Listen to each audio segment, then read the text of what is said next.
Alhamdulillah, wassalatu wassalamu ala sayyidina Muhammadin wa ala alihi wa sahabatihi ajma'in, wattabi'ina lahum bi ihsanin ila yaumiddin, amma ba'd.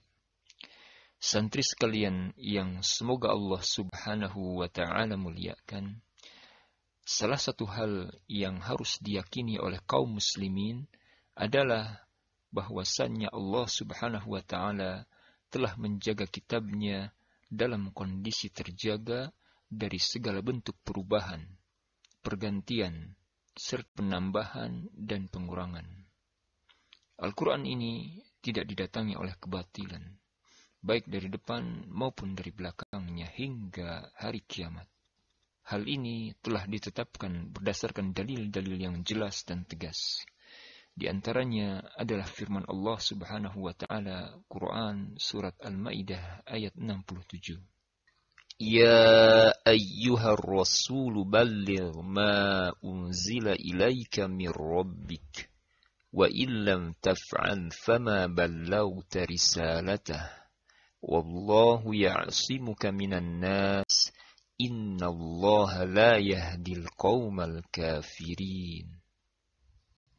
Hai Rasul, sampaikanlah apa yang diturunkan kepadamu dari Tuhanmu, dan jika tidak kamu kerjakan apa yang diperintahkan itu, berarti kamu tidak menyampaikan amanahnya. Allah memelihara kamu dari gangguan manusia. Sesungguhnya Allah tidak memberikan petunjuk kepada orang-orang yang kafir. Makna dari ayat di atas adalah bahwa salah satu syarat kenabian Rasulullah SAW adalah kewajiban beliau untuk menyampaikan Al-Quran secara utuh dan sempurna. Kemudian Allah Subhanahu wa Ta'ala berfirman, Kama arsalna fikum rasulan minkum yatlu alaikum ayatina wa yuzakkikum wa yu'allimukumul kitaba wal hikmah wa yu'allimukumul kitaba wal hikmata wa yu'allimukum ma lam takunu ta'lamun. Sebagaimana kami telah menyempurnakan nikmat kami kepadamu, kami telah mengutus kepadamu Rasul di antara kamu yang membacakan ayat-ayat kami kepadamu, dan mensucikan kamu, dan mengajarkan kepadamu Alkitab dan Al-Hikmah, serta mengajarkan kepada kamu apa yang belum kamu ketahui. Quran Surat Al-Baqarah ayat 151. Nas di atas menunjukkan pasti bahwa Nabi SAW telah menyampaikan Al-Quran secara utuh, sebagaimana Al-Quran diturunkan kepada beliau. Tidak ada yang berkurang dan bertambah darinya walaupun satu huruf. Dan setiap muslim wajib meyakini hal ini. Para santri sekalian yang semoga Allah subhanahu wa ta'ala muliakan, Nabi SAW menyampaikan Al-Quran kepada umatnya melalui dua cara. Yang pertama, secara lisan atau periwayatan melalui suara. Dan yang kedua, secara tertulis, tulis di dalam kitab, secara lisan, atau penyampaian Al-Quran melalui suara. Imam Al-Bukhari meriwayatkan di dalam sahihnya dari Ibnu Abbas mengenai firman Allah, Quran Surat Al-Qiyamah ayat 16-19. Allah subhanahu wa ta'ala berfirman, La tuharrik bihi lisanaka lita'jala bihi, Inna alaina jam'ahu wa qur'anah, fa'idha qara'nahu fattabi' qur'anah, thumma inna alaina bayanah.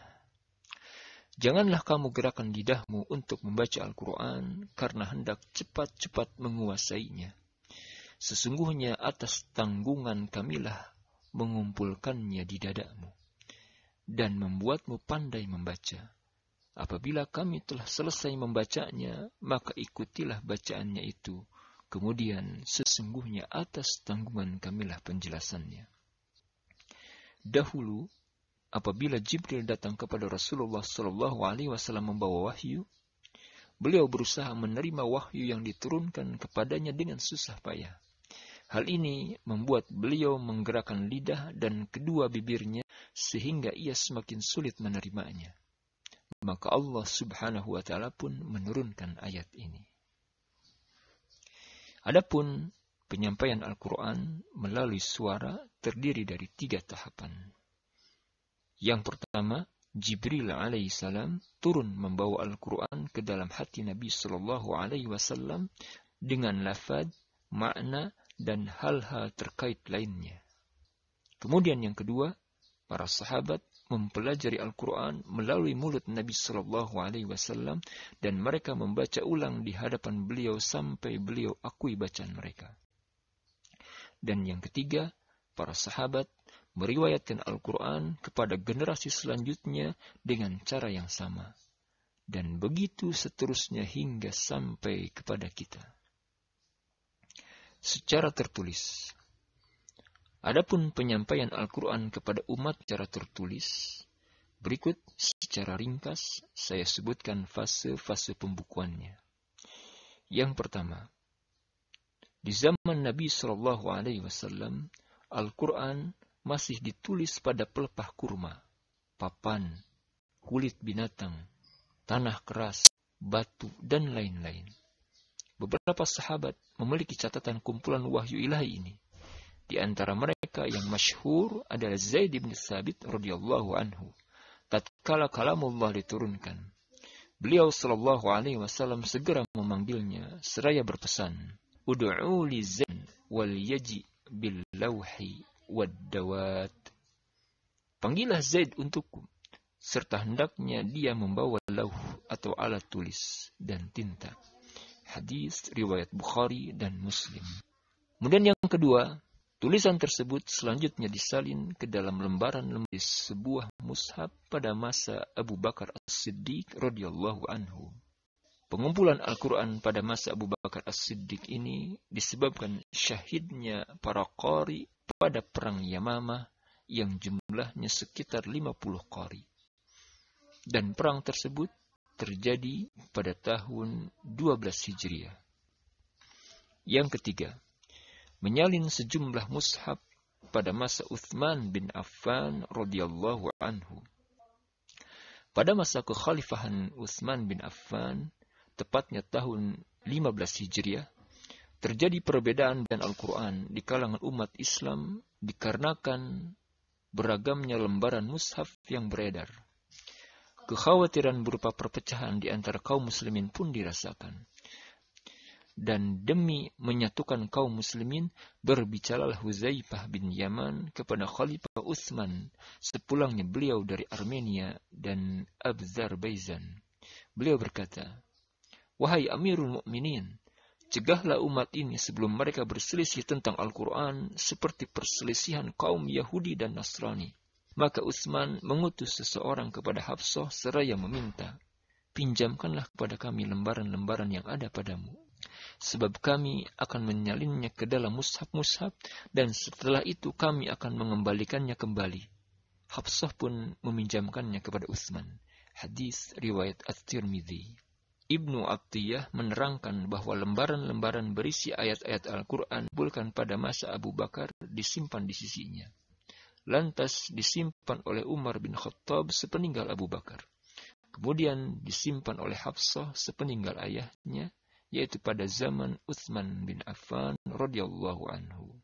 Utsman pun memerintahkan 4 sahabat dalam tugas ini, yaitu Zaid bin Thabit, Abdullah bin Az-Zubair, Sa'id bin Al-As, dan Abdurrahman bin Haris bin Hisham radhiyallahu anhum. Lalu Amirul Mukminin mengirimkan mushaf-mushaf salinan ke beberapa wilayah Islam seperti Mekah, Basrah, Kufah, Syam, Yaman, Bahrain, dan satu lagi tetap di Madinah. Hingga akhirnya bersatulah kaum muslimin di atas mushaf Utsmani hingga hari ini. Yang keempat, kaum muslimin menyalin mushaf-mushaf tersebut ke dalam salinan-salinan yang tidak terhitung jumlahnya. Dan yang terakhir, yang kelima, muncul sejumlah karya tulis yang mengatur penulisan Al-Quran ataupun ilmu penulisan mushaf. Di dalam rangka menjaga kemurnian penulisan Al-Quran, maka hadirlah para ulama yang menulis tentang ilmu penulisan Al-Quran ini. seperti kitab Al-Muqni yang ditulis oleh Abu Amr Ad-Dani. Kemudian Manzumah Aqilati Atrab Al-Qasaid fi Asna'il Maqasid fi Ilmi Rasm Al-Masahib yang ditulis oleh Al-Imam Asy-Syatibi, dan kitab-kitab para ulama lainnya yang masyhur duran penulisan Al-Quran. Demikianlah santri sekalian sedikit penjelasan mengenai bagaimana Nabi Shallallahu Alaihi Wasallam menyampaikan Al-Quran kepada umatnya. Akhukum fillah, Abu Fauzan.